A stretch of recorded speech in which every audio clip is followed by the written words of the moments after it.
The wrench slipped from my numb fingers and rang off the pipe like a bell. A sharp little warning in the kind of cold that crawls into your bones and sets up camp, and before the echo died I heard it. That thin cry that doesn't come from wind or fox or anything else that belongs out there. It was a child's cry, and it cut straight through the storm and into me. Yeah, that happened. And I knew if I hesitated even 10 seconds I'd be too late. I was packing up after fixing a burst line under Mrs. Whitlow's place, snow coming down sideways.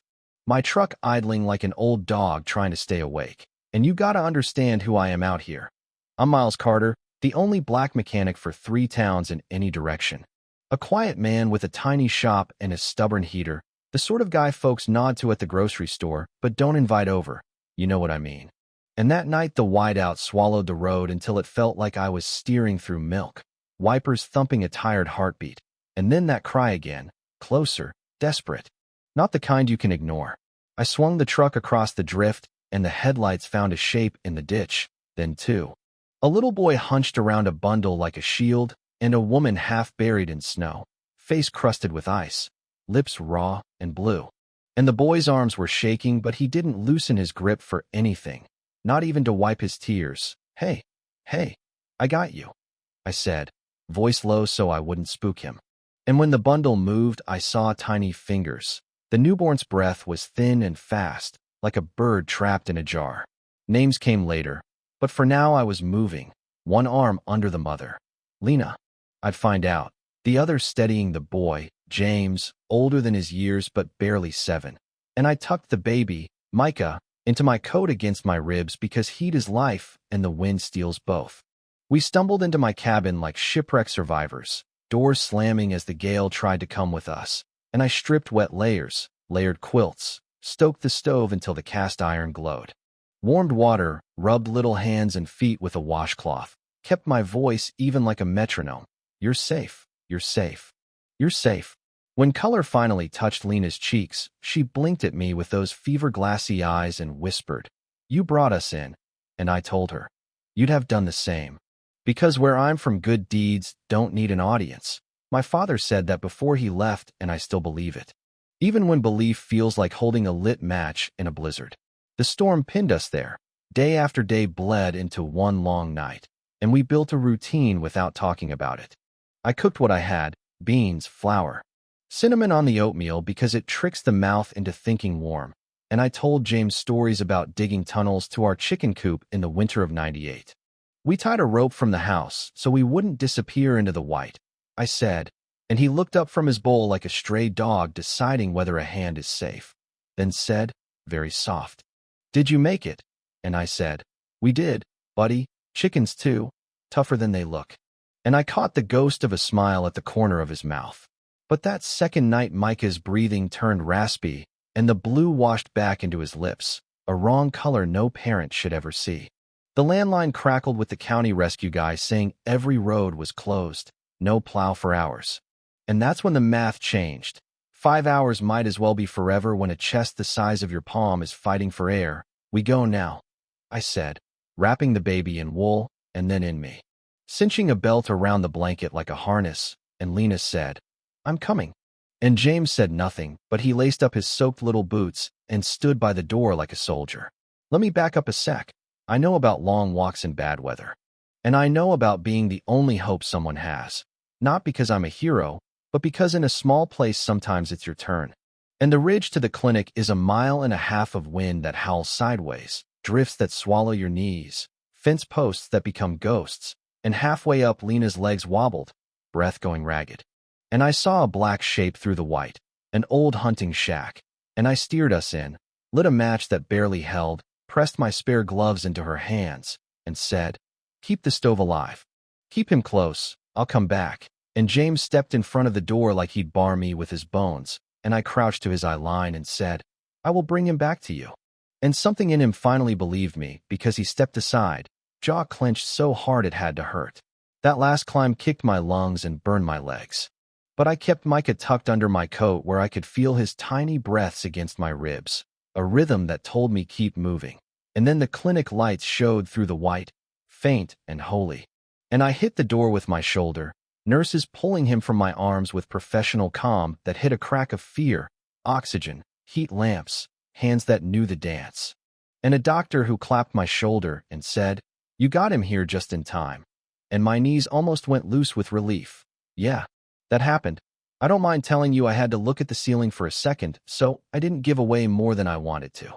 We fetched Lena and James with 2 rescue volunteers and a sled, and the wind howled like it was mad we'd beaten it. And when we walked into that warm room and Lena took Micah and felt his breath against her neck again, she made a sound I'll remember until I'm gone. Part laugh, part sob, part prayer, and James looked at me with a new gravity. Not hero worship, not relief alone, but the quiet trust of a kid who files you under safe and never explains why. Now here's where the twist slides in. Mrs. Whitlow came by. That tough old widow who knows every inch of this county and has a spine like rebar. She set a worn hand on Lena's and said soft, "I lost my boy in a blizzard like this, 5 years old. Fever took him while the road was closed. If I'd had the choice, I'd have sent him to my sisters in town before the storm." And she looked at Micah and then at Lena and said, "Think about letting your sister keep him a week, just until this weather lets up."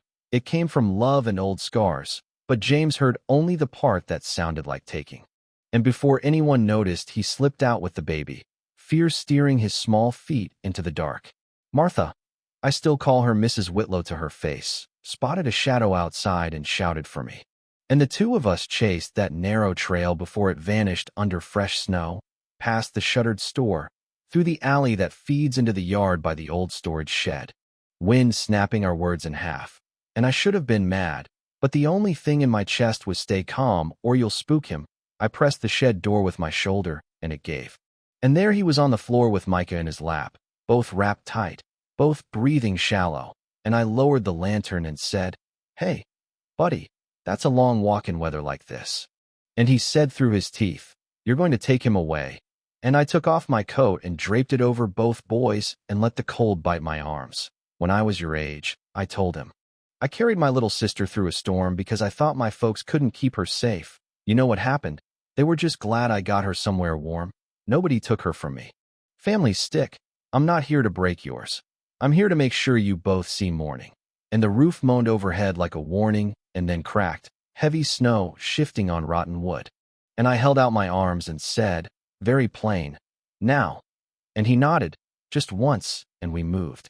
The shed caved minutes after we stumbled into the clinic heat. And the way Lena folded both boys into herself, whispering, "No one's taking you from me, ever," while Mrs. Whitlow went down on one knee beside James and said, "I spoke wrong, sweetheart. I was talking to a ghost. That's a picture I wish I could hand you. No filter, no music cue, just real life doing what it does when the right people show up." By sunrise, the worst had passed. And in small towns, news runs faster than plows. Neighbors arrived with thermoses, blankets, hot dishes with names on masking tape, so they come back home later. And before noon, the clinic put Lena and the boys in a spare room until roads opened. And over the next week, survive turned into plan.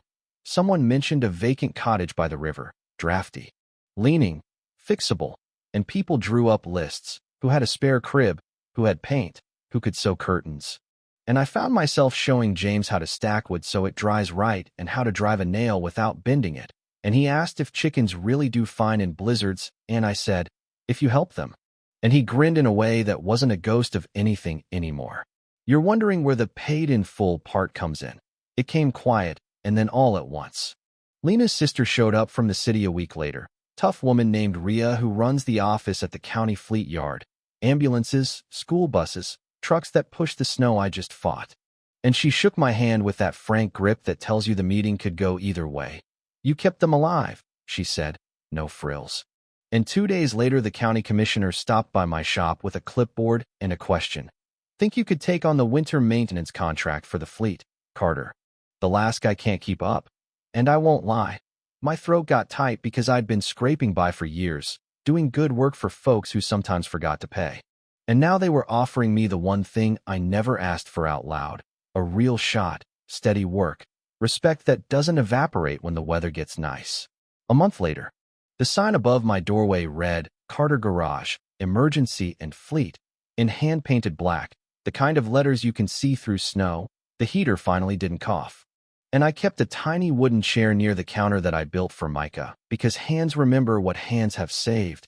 And on a Wednesday, when the last ice was bleeding off the river, James rolled up on a wobbling bike, boots muddy, breathless from the hill, and said, "Uncle Miles, can I carry the toolbox?" And I said, "You can carry too." And he laughed, that big kid laugh that fills a room faster than steam. We had a ribbon cutting nobody asked for, just a cluster of neighbors drinking bad coffee from paper cups. Lena with Micah on her hip, Mrs. Whitlow with that rebar spine and a softer voice these days, Rhea grinning like she'd pulled off a heist. And right when I flipped the open sign, a siren wailed faint on the highway. Not panic, just the sound of a job needing doing. And I looked at the ridge where we walked that night and felt a hush settle inside. Not pride, not really, more like gratitude with a little weight to it. Like a tool that fits your hand just right. Here's the part one, leave open on purpose. Was I reckless hauling a newborn through that storm when the county told me to wait? Or was waiting its own kind of risk? Would you have kept your boy inside like James tried to? Or would you have trusted a stranger with the most fragile thing you've ever held? And what do we owe one another in the middle of a night like that? What does a town owe a man it sees, but doesn't quite know? Tell me what you think. Argue it out in the comments. Talk to me about right and wrong and the space between. Because for all the heat I've ever put back into a frozen engine, nothing burns steady like the moment a community decides it's going to carry its own through the weather and into the light.